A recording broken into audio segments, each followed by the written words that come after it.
A paz do Senhor Jesus, eu sou a doutora Mariana Mendes. Hoje, 21 de dezembro de 2024, eu tenho uma palavra maravilhosa para a sua vida. A palavra de hoje está no livro do profeta Ezequiel, capítulo 37, versículos 7 e 8, que diz assim: E eu profetizei conforme a ordem recebida. Enquanto eu profetizava, houve um barulho, um som de chocalho, e os ossos se juntaram, osso com osso. Olhei e os ossos foram cobertos de tendões e de carne e depois de pele, mas não havia espírito neles. Irmãos, essa passagem tão conhecida, ela é uma passagem que nos ensina muito sobre como nós agirmos em momentos de adversidade, em cenários ruins. O Senhor, essa semana, Ele está falando muito de sofrimento, de como nós nos posicionarmos no sofrimento, como nós nos posicionarmos num cenário adverso. E a palavra do Senhor, ela jamais é vazia. O Senhor, Ele sabe por que Ele dá essas mensagens. Porque é para mim, é para você e é experiência para a nossa vida. É direção e estratégia. Ezequiel, ele estava no pior momento da vida de Israel no Antigo Testamento. Eles estavam cativos em Babilônia. Eles estavam sofrendo muito, pois eles estavam numa nação perversa, onde a idolatria reinava, onde eles não tinham voz, onde eles eram verdadeiros escravos. E era um momento, irmãos, onde eles não conseguiam ver saída. Pois é diferente quando estamos numa adversidade, num tempo ruim, e nós ainda começamos a ver caminhos e possibilidades para melhorar. Mas para aquele povo não tinha saída. Eles não tinham como ter uma perspectiva de melhora, uma perspectiva de livramento. E naquele momento, o Senhor, ele se revelou para o profeta Ezequiel. E a palavra vai dizer que Ezequiel, ele foi levado para um vale de ossos secos, um vale de ossos sequíssimos, que representava a nação de Israel naquele momento. E o Senhor diz: Ezequiel, você é capaz de crer que esses ossos podem passar a ter vida? E Ezequiel, ele dá uma resposta de quem tem muita fé. Só o Senhor sabe. Pois para muitos, mesmo crendo em Deus, fala: não, para mim é impossível. Mas Ezequiel, ele conhecia o Deus que ele servia. E ele disse: só o Senhor sabe. E o Senhor começa a dar direção para a vida de Ezequiel. E o Senhor fala: profetiza, Ezequiel. E Ezequiel, ele começa a fazer o que Deus ordena. Ezequiel, ele profetizava. Isso me dá um grande ensinamento. Pois quantas vezes o Senhor se utiliza de pessoas para nos dar direção? O Senhor nos utiliza de devocionais como esse para nos dar direção. E nós não fazemos. Nós continuamos murmurando, nós continuamos não crendo que o impossível pode acontecer e não fazemos o que Deus manda. Mas Ezequiel é diferente. Ezequiel, ele começou a profetizar conforme o Senhor falava para ele.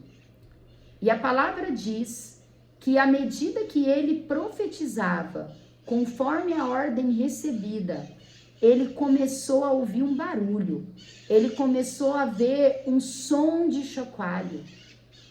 E é isso que nós temos que fazer, irmãos, no cenário inóspito da nossa vida, no cenário de sofrimento da nossa vida. Nós temos que começar a profetizar, pois naquele momento que Ezequiel profetizava, para ele nada estava acontecendo, mas havia um barulho.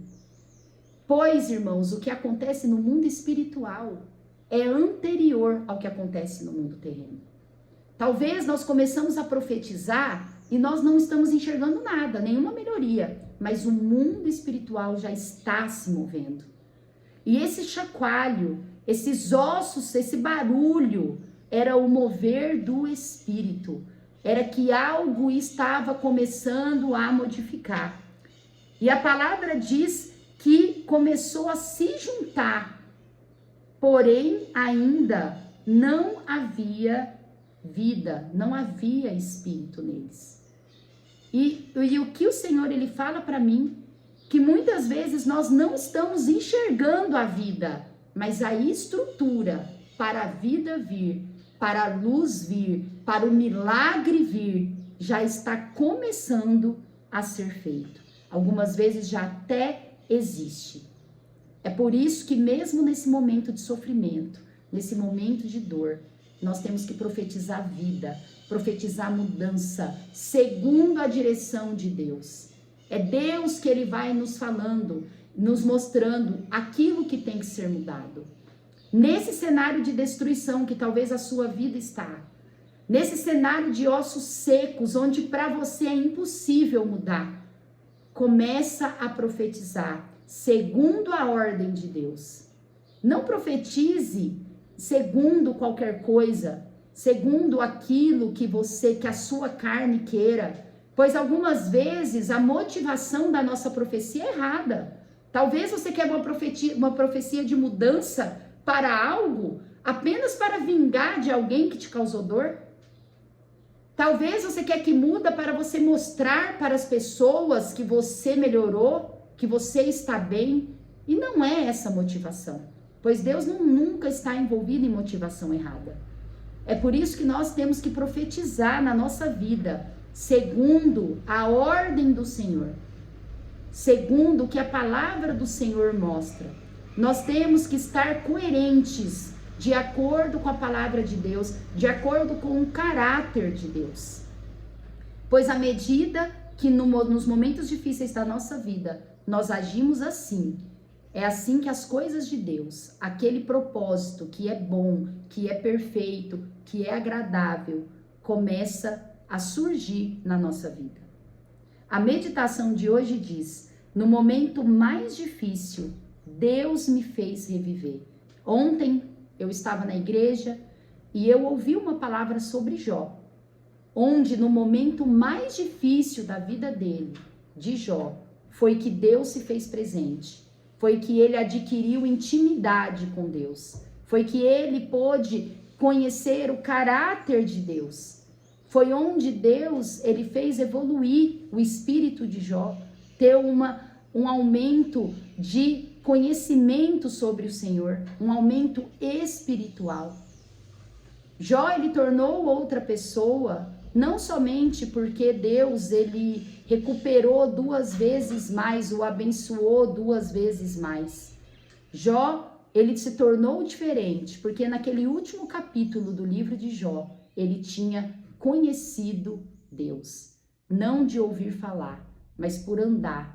Ele conheceu o caráter, os atributos e tudo que Deus pode fazer na vida daqueles que confia e o segue.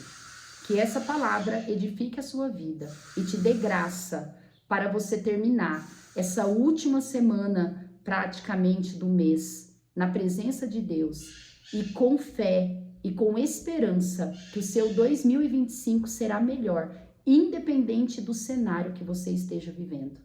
Se o cenário não é bom, profetiza, pois em 2025 Deus pode fazer grandes coisas na sua vida, mas nós não podemos perder a nossa fé, a nossa esperança e o nosso amor, pois é o que nos resta nessa terra até o último suspiro da nossa vida. Quero compartilhar também a leitura bíblica que está em Gênesis 44. Após o banquete com José, José despediu os seus irmãos, até então eles não sabiam que era José, permitiu que eles comprassem os mantimentos, porém José ele queria compreender, ele queria se revelar, só que ele queria saber qual que era o caráter, a posição daqueles irmãos naquele momento. Como eu compreendo que José ele queria perceber o que aquela história dele de tentativa de assassinato, de ter vendido ele para o Egito, qual que era a história que esses irmãos tinham contado para o seu pai? Qual era o sentimento que eles tinham em relação àquilo que aconteceu? E José ele bolou uma estratégia. Ele pediu para o seu administrador vender todos os mantimentos, receber o dinheiro e colocar a taça, uma taça de prata que José tinha usado no banquete, e colocar na mala de Benjamim e ir atrás, e depois que encontrasse os seus irmãos indo para Israel de volta, os administradores iam falar: vocês levaram a taça do meu governador, de José. E chegando lá, eles começaram a abrir as malas. Esses irmãos ficaram apavorados, pois eles falaram: nós somos homens honestos, nós não roubamos nada, pode ver as nossas malas. E o administrador falou: se eu achar a taça na mala de alguém, onde tiver na bagagem, essa pessoa vai ser escravo do Egito, escravo do governador. E assim que os servos abriram as malas deles, dos filhos de Jacó, eles encontraram a taça de prata na bagagem de Benjamim. E eles falaram: vou levar esse para ser escravo. E eles ficaram desesperados, pois o que mais Israel falou para eles era para trazer em segurança Benjamim de volta, pois senão ele morreria. Esses irmãos ficaram desesperados. E eles ficaram alimentando até o fim que Benjamim seria escravo. E quando o irmão José chegou, ainda sem revelar quem era, Judá, desesperado, começou a clamar para José por misericórdia. E é essa passagem em Gênesis 44 que eu quero ler, que é a partir do versículo 18 até 34, que diz assim: Judá dirigindo a José. Então Judá dirigiu-se a ele, dizendo: por favor, meu senhor, permite-me dizer-te uma palavra. Não se acenda a tua ira contra o teu servo, embora sejas igual ao próprio faraó. Meu senhor perguntou a esses seus servos se ainda tínhamos pai e algum outro irmão. E nós respondemos: temos um pai já idoso, cujo filho caçula nasceu-lhe em sua velhice. O irmão deste já morreu, e ele é o único filho da mesma mãe que restou, e seu pai o ama muito.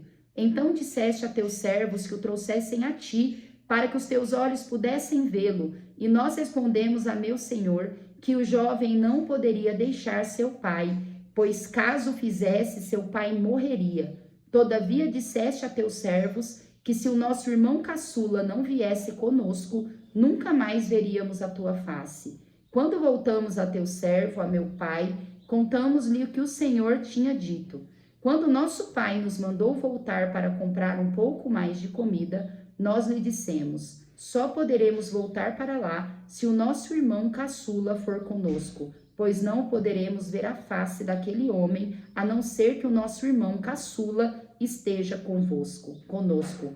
Teu servo, meu pai, nos disse então: vocês sabem que minha mulher me deu apenas 2 filhos. Um deles se foi e eu disse: com certeza foi despedaçado, e até hoje nunca mais o vi. Se agora vocês também levarem este de mim e algum mal lhe acontecer, a tristeza que me causarão fará que meus cabelos brancos desçam à sepultura.